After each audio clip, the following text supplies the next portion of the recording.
We are Onyx Imaging.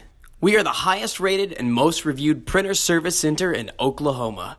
Hey there YouTubers, it's your girl Brett over here at Onyx, and today I'm going to show you how to clean the scanner glass on a Brother MFC7840w. So first thing first, you want to get your favorite glass cleaner and your lint-free cloth. Go ahead, and you never want to put the glass cleaner on the scanner glass directly itself. Go ahead and just put it on your cloth. Then you're going to gently clean it.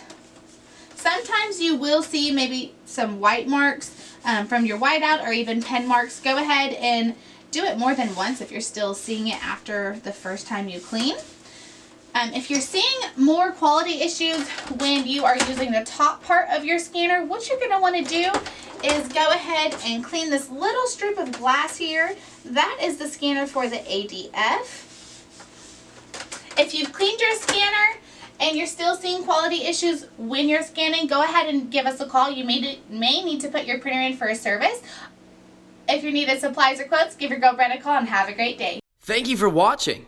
If you're interested in how you can receive free labor on all of your service calls, as well as how to qualify for free printer upgrades, contact us today.